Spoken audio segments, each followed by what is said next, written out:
Hi, welcome to Overbite Gaming. I'm Snare, this is Lee. And today we're going to be reviewing The Wolf Among Us.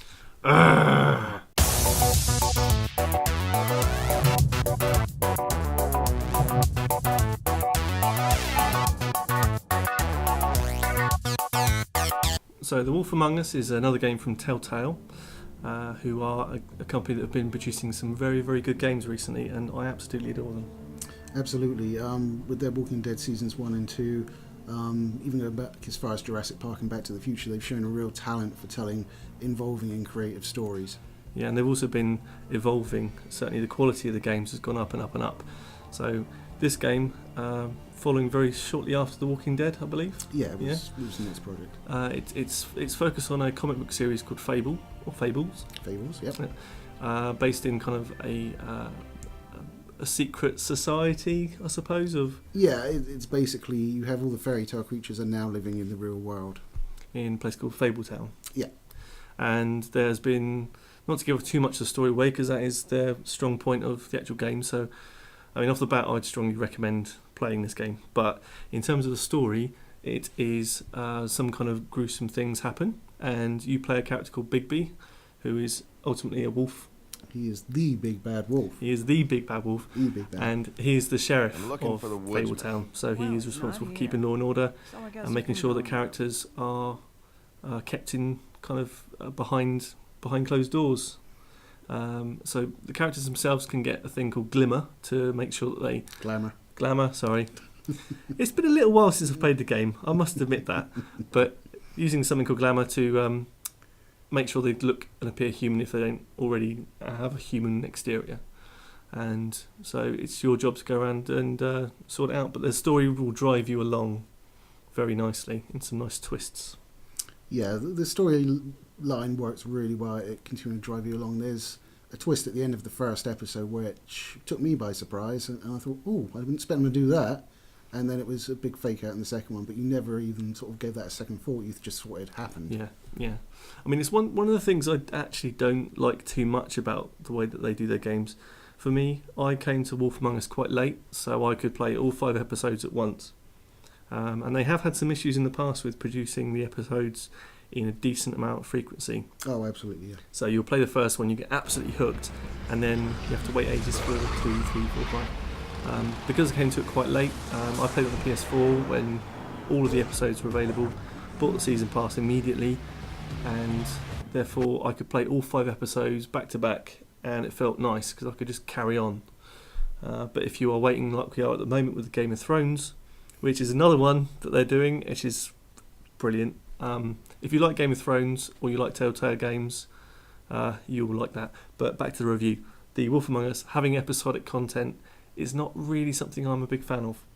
No, especially in their early days, Telltale really struggled. I mean, the initial season of The Walking Dead, they were supposed to be doing it, I think it was either once a month or once every other month. Yeah. And it dragged on to like 3 or 4 months sometimes between episodes, which was a huge worry with their new games because they were announcing 2 games at the same time. You're like, well, you couldn't make the schedule on one, but it looks like they are having more luck this time. Yeah, I hope so. I mean, I'm still waiting for episode 2 of Game of Thrones. Well, it's only just come out, so I'll give them some benefit of the doubt. But I think that the episodes are quite nice because they're about 2.5 hours each. Yeah, a push. So you're going to get a decent amount of gaming for your price of just a single episode. And I think they normally run the first episode free or for a very small price. I mean, you can just buy the initial episode and not worry about buying the rest of them if you don't want to, and then obviously the cost is much lower. But, I mean, the game itself will keep you entertained if you're a fan of story. I mean, that's the strong point, isn't it? Yeah, I mean, the problem with reviewing a game like A Wolf Among Us or The Walking Dead is so much of it is tied up in the story. There are game mechanics to it, obviously, but they're pretty simple and bare boned. It's a matter of going here, click on here, picking this interaction, or quick time events. There's not a whole lot of meat to the gameplay itself. But where these games come into their own is through the story and what a story it is. And the fact that you're making these decisions means that you can kind of make the story how you want it to be. And one of the things I did find in this game, more so than others that I've played, is that it does push you to be a bit of an asshole. I didn't know you needed that much pushing. Well, no. But the fact is that when you have a decision tree, for want of a better word, you kind of want to be able to do the good and the bad. And I think the responses you get in this game, they make you think that bad is the right choice rather than being equal. Yeah, normally there's an upside and a downside to every choice, so you're going to piss someone off.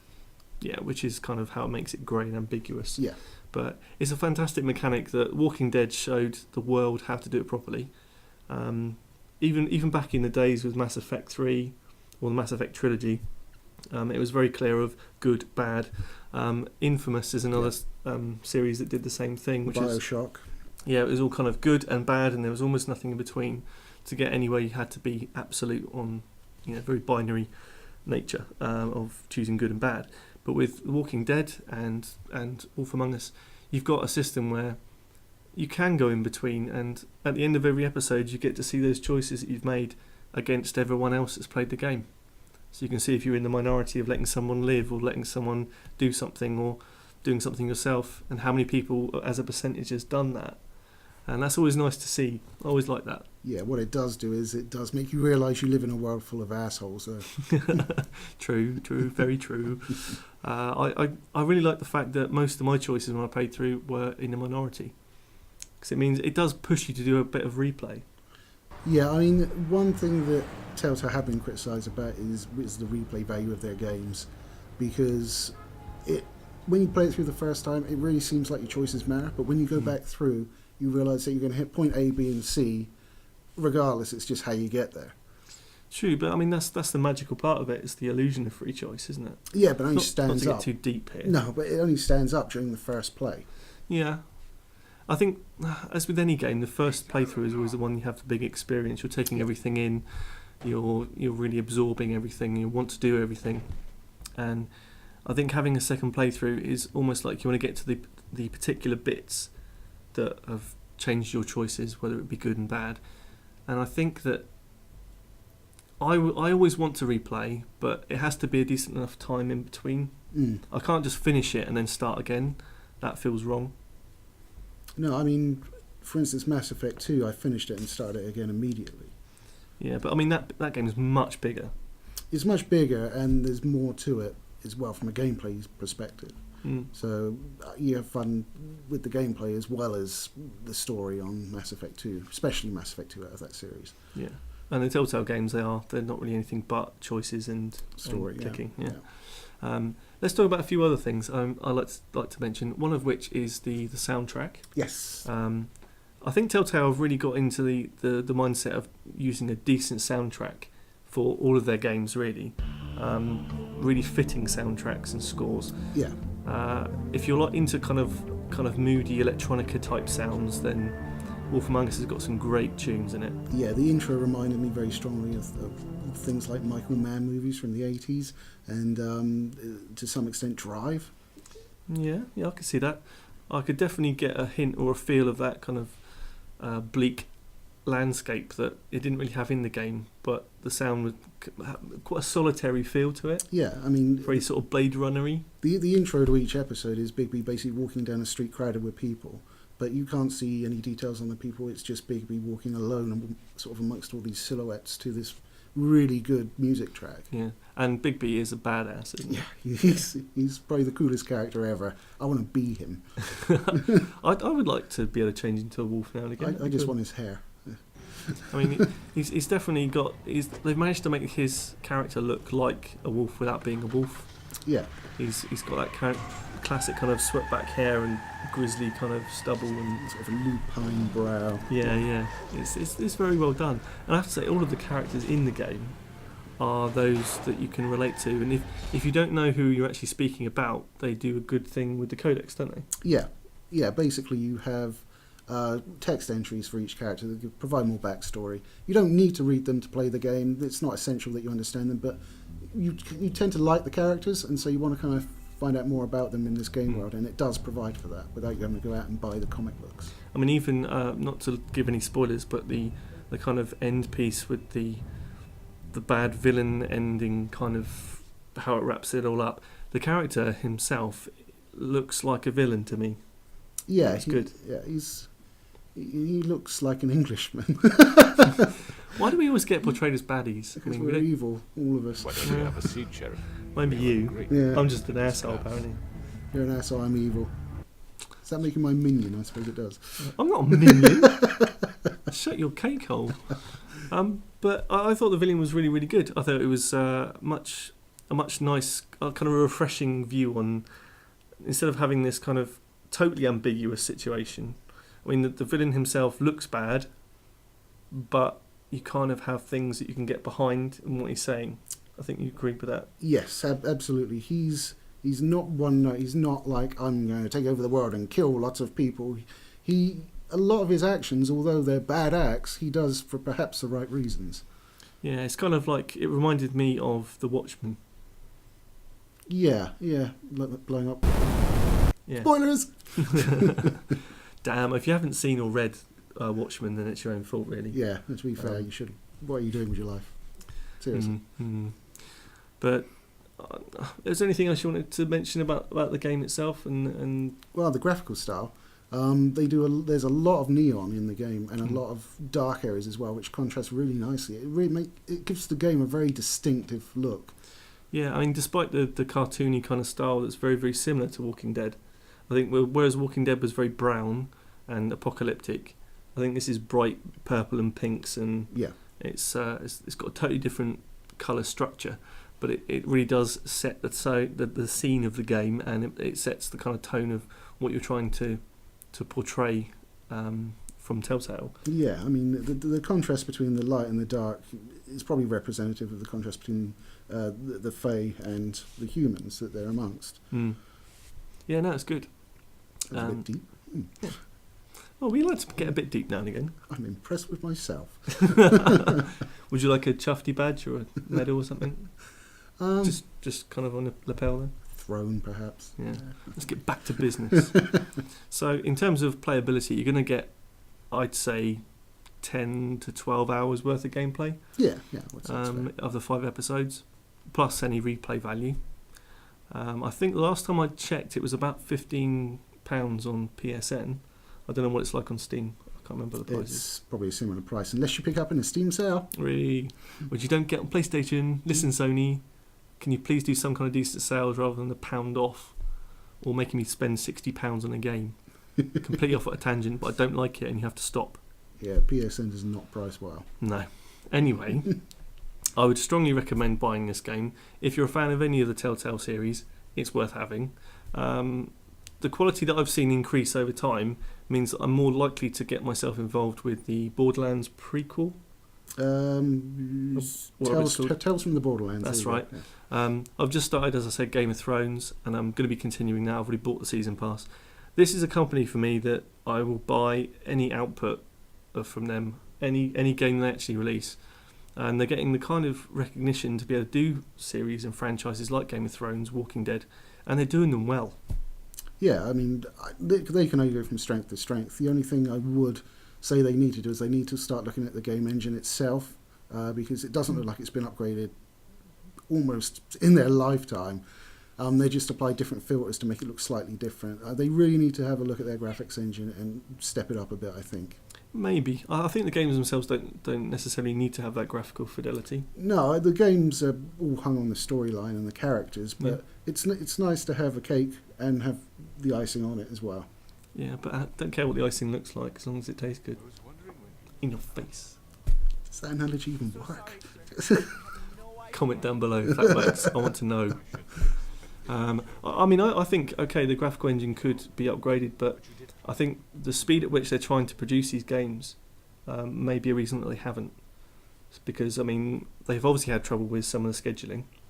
Yeah. And with the amount of franchises that they're getting involved with, I think it might be something that their model is to produce, something every couple of months to a year. And because of the graphical fidelity and the style of the games, maybe that makes it easier for them to do. Yeah, but I would argue that once you've got the engine all set up, it's going to be the same amount of work. Yeah, I mean, for us, I think the story's far more important than having a few tweaks to graphics, though. It is, but I mean, I'd like a Telltale game that I could really get behind the characters of, and they look like people rather than cartoons. And they do look cartoonish. I mean, it works. I'm not criticising anything. You know, the characters don't get a sense of disbelief out of me, and I can like invest in them. It's not a problem. But for me, I would like to see them do a game where the graphics measure up to the story. Yeah, I think there's one thing they can improve on graphically, and that's beards. In every game I've played from Telltale, beards look like they are Lego. Yeah, they're just kind of like stuck on. They're not actually. They don't look like hair at all. No, it's like some plastic appliance. Yeah, if you bought like an action figure and they had a beard and it was cartoony, that's what their beards look like. So, Telltale, sort it out, please. Please. One thing that has always become quite apparent to me in Telltale Games is the quality of the voice acting. I've always felt that that's been quite high on their list of priorities. And again, in Wolf Among Us, the voice acting is very good. I think it's probably one of the best in franchise world of other things out there. A lot of people try and do voice acting and it always comes across quite cardboardy and flat. Yeah, I mean, the guy that voices Bigby's got this sort of gravelly voice to him, and it really suits the character. Yeah. It's just an amazing voice. You're in love with him, aren't you? A little bit. Man crush right here. I guess I just want to throw sticks for him. Here, Bigby! Here, Bigby!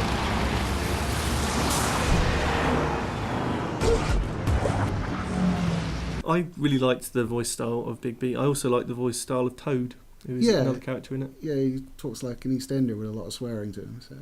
And we have done some Let's Plays of Wolf Among Us, so you can actually check out if you haven't seen it already. We'll pop a link to that, maybe between our heads, just here, if you want. Oh, no, just there. If you want to come and see some Let's Play of that. It's not really there, Lee. Oh. Just for the lovely viewers, that's it. You techno mage. But the voice acting is good, and I also think that the storyline itself is a little bit more adult than other tales from Telltale. It's got a lot more swearing in it, and it's got a lot more kind of really kind of aggressive speech. Yeah, I think the difference between this Telltale game and a lot of their more recent ones is your protagonists are going against other humans, basically. Whereas in The Walking Dead, you're avoiding getting your face bitten off by a zombie. In Jurassic Park, you're trying to get away from a raptor, stuff like that. But it's because you're actually in a populated world that's not undergoing an apocalypse, you do have to interact with people that don't really give a damn about your own situation. Yeah. And it's quite nice, the interaction between those characters that you wouldn't normally see in any... Well, characters that you know about from your childhood and literally from fairy tales that are interacting with each other, and it's quite interesting to see that. Certainly all the classics are in there, you know. You got the Big Bad Wolf, you got kind of hints to like Red Riding Hood and lots of other characters and stuff that you would have got from all your nursery rhymes from many, many years ago. And there are nipples. There are nipples. First time in a Telltale game I've been looking out. Which is always quite interesting to see in a game when it's cartoony. Yeah. Do they go for big and roundy or small and pointy? It's a design choice, what can I say? So this is the only reason you want to upgrade the graphical fidelity of these games, isn't it? Maybe. It's disgusting. Well, let us know down below as well if you think that's a good thing or a bad thing for good rendered cartoon boobs. Why would it be a bad thing? That's great. But it makes them talk about it, so we can talk about it in the next video. Okay, I'm up for talking about titties. Let's go. Titties! God damn you! Well, guys, thanks for listening to our rantalicious rant about The Wolf Among Us. Personally, I really like the game, and I think it's very, very worth its kind of £15 price mark, and even better if you can get it in a Steam sale. But highly recommended from me. Yeah, I would highly recommend it as well. Personally, I didn't find myself as attached to it as I was in the Walking Dead series. For instance, both of those games brought me to tears, and just nothing in The Wolf Among Us made me do that. But it was a fantastic experience, and I'd highly recommend it. Yeah, I definitely felt an attachment to the game. It definitely kept me hooked and played through. But yeah, I didn't really cry any of them because I'm a man. Come on. Yeah, well, I'm in touch with my feminine side. What, the side with the boobies on? But guys, thanks for watching our review of The Walking Dead. We're not doing Walking Dead. Wolf Among Us. Hope to see you again soon. And please comment, rate, subscribe, and etc. etc. Take it easy, guys. See ya. These characters in your sort of crew. The game itself is just epic. It's huge. I mean, people have always made comparisons on map sizes and stuff. The map sizes themselves don't matter. It's actually what you've got inside the maps to do. The effective branding is really good, but it gives you it quite late in the game. I mean, it's the gameplay itself featured, like, all the marketing featured the branding prominently. So you're like, oh, I can't wait to do that and get like this army of orcs behind me. And you're just like, when am I getting it? I've got all this